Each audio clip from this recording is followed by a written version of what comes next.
이스라엘이 여호와께서 애굽 사람에게 베푸신 큰 일을 보았으므로 백성이 여호와를 경외하며 여호와와 그 종 모세를 믿었더라. 출애굽 후 여호와 하나님께서 바로의 마음을 강팍해 한즉 바로가 군대를 거느리고 이스라엘 백성들의 뒤를 따라옵니다. 하나님께서 이 사건을 통해 영광을 얻으시기 위해 이스라엘 백성들을 홍해에서 건너게 하죠. 큰 동풍으로 밤새도록 바닷물을 물러가게 하시니 물이 갈라져 바다가 마른 땅이 되니 물은 그들의 좌우의 벽이 되어 홍해를 건너게 합니다.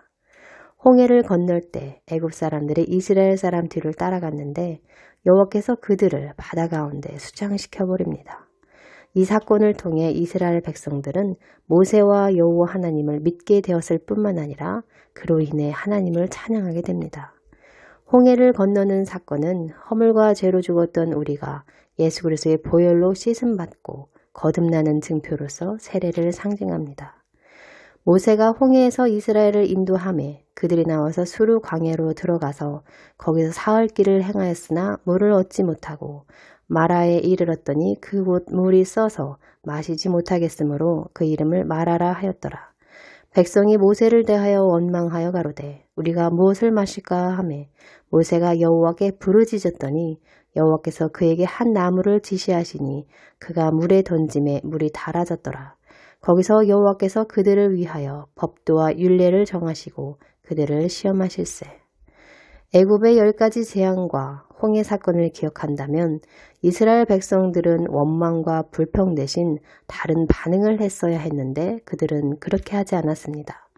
홍해 사건이 얼마 지나지 않아 마라라는 곳에 이르렀는데 그곳에 물이 쓰게 됨을 인하여 모세를 원망하기 시작합니다.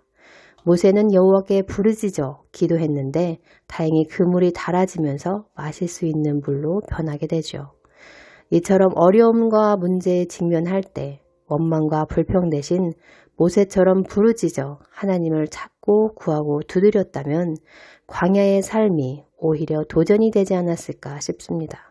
그러나 그들은 문제를 만날 때마다 원망했습니다. 하나님께서 행하신 큰 일과 우리 삶에 베푸신 은혜를 기억한다면 나의 반응과 태도와 자세는 달라져야 합니다. 이스라엘 백성들의 문제는 하나님의 역사하심, 그분의 행사를 늘 잊고 살았습니다. 불기둥, 구름기둥으로 인도하시는 하나님을 잊어버리기 때문에 문제를 돌파해 나가기보다는 원망과 불평과 하나님을 시험하면서 그분의 진노를 샀으며 말씀대로 사는 법을 배우지 못했습니다. 마라라는 말은 쓰다, 괴롭다는 뜻을 의미합니다. 우리 삶에 쓰고 괴로운 일들이 있지요. 상대방을 통해서 나오는 내 안에 쓴물이 있습니다. 그렇지요? 예를 들어 남편이 음식이 맛없다고 핀잔할 때 내 안에서 나오는 반응들이 있습니다. 상처를 받는 사람이 있고 상처받으니 다시 공격하는 사람도 있습니다. 그러나 다르게 반응하는 사람도 있을 것입니다. 다음엔 다른 방법을 한번 만들어 봐야겠다. 이렇게 툭툭 털어내는 사람도 있을 것입니다. 남이 나를 자존심 상하게 했을 때 나오는 내 안에 쓴물, 버럭하고 화를 내거나 짜증을 내거나 하는 것들이 마라의 쓴물일 것입니다. 하나님께서는 내 안에 어떤 쓴뿌리가 있는지를 보게 하시려고 일상생활 가운데 문제들을 내십니다.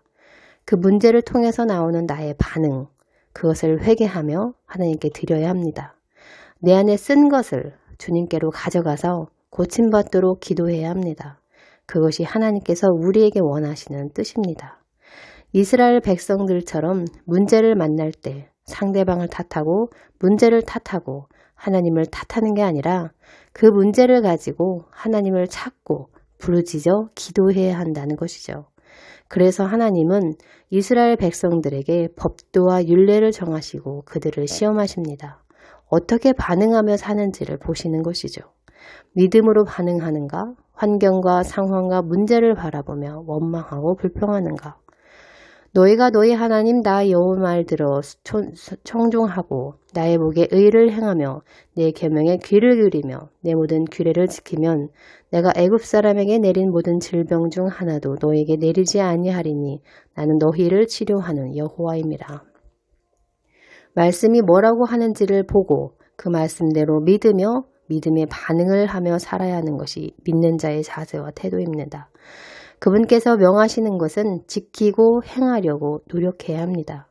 나와 함께 하시는 하나님, 그 하나님께서 내 삶을 주관하시고 이끄시며 인도하신다는 것을 믿고 내 삶의 모든 것을 의탁할 수 있어야 합니다. 어디로 인도하든 어떻게 인도하든 그분 뜻대로 낮아지고 순종하는 것, 그것이 신앙입니다. 내 하나님 여호와께서 이 40년 동안에 너로 광야의 길을 걷게 하신 것을 기억하라. 이는 너를 낮추시며 너를 시험하사 내 마음이 어떠한지 그 명령을 지키는지 아니 지키는지 알려 하심이라. 광야라는 고난을 허락하실 때, 그 고난을 통해 낮추실 때 과연 그 명령을 지키며 사는지 그렇지 않은지를 시험하신다는 것입니다. 아버지, 이런 문제가 있는데 어떻게 해야 해요? 라고 그분의 뜻을 구하는 기도를 해야 합니다. 원망하고 불평하면 이스라엘 백성들처럼 광야 생활이 길어지게 되는 것이죠. 모든 일에 기도와 간구로 구할 것을 감사함으로 하나님께 아뢰며 지혜를 구하는 복된 성도님들 되시기를 축원합니다. 나에게 놓여진 상황이 비록 어렵고 힘들더라도 말씀대로 사는 법을 배우며 영적 가나안 곧 천국에 넉넉히 들어가는 은혜가 있기를 예수님의 이름으로 축복합니다. 오늘도 그분이 베푸신 은혜들을 기억하며 감사하는 하루 보내시길 축원합니다. 감사할 때 내가 먼저 행복해집니다. 감사합니다.